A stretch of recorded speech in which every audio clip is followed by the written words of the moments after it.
The Ministry of Education, Lembaga University Grants Commission, sasisian pat kalap pelai ya ke Jalan Mekhlaya, dan ini ki college ke betul nampak ke Jalan Mekhlaya, bagian like biang naka Common University Entrance Test dan ke exam CUET. Kani galong kat kumkashiti ke belah Pak Duk Kopesh Kumar, obalong Undersecretary to the Government of Mekhlaya Ministry of Education, ya ke belah penmi menen kasi ke arfa pratrik, jemang arja arfa pra, haka balap pelakir pang nak ke Jalan Mekhlaya bat ke Jalan Nagaland.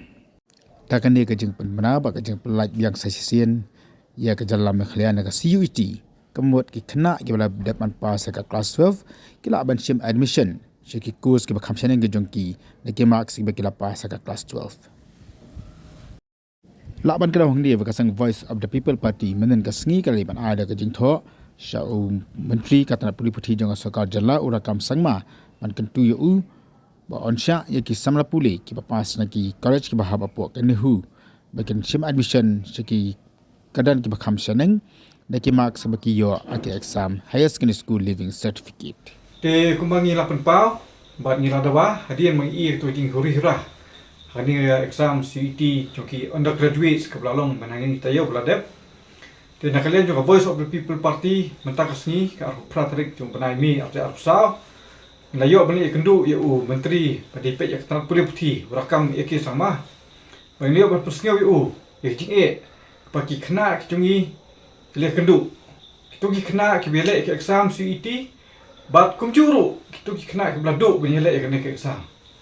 Te kalau ke basnusi bani bana kalian juga state government ru hadu mata. Kang pat le nak kalian juga parti nimla suban up bagi nalek banyak kendu bat hakani kecing lek nilayo ruban pensengau ya kecing jong ki tu ki kena ke pemio yele CET bat ke admission juki ke baraya menta for college nama oi ni tip ba ki college ki bala penya sai admission tambah bon ki mi pa ki kena kila dap dak pisang marbalai kim su tu so taw ya tak jinya jong tak admission mar papri ki bon hi na ki bladu ni le exam CET kila boy ki hati do kata dan nak kata nak lain ke parti nila pen syai so menteri bahkan ni kadang kekam ke bekerki bola dia beli halal kan kekam bak सरकार lagi ben kita peta ski college betul berapa kita lah makin penbiang ni admission makin sim ben pensionerin yang perung kena ki college dah ka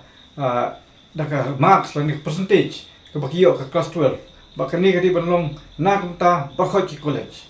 bat kenang ba kita ki badu penyo ya ka badu penyele ka CET ru kinyo admission lang bat ki bayele ya ka ru kinyo admission lang dan kalian ju menteri badi pe ya tetap perlu putih ulah kular ba un pe ya kena kam bat nila banjur ba un simkia bat le penkloino ya ka ba di berle dan kalian ke parti ngi sepe ke menjah hari ni sini berman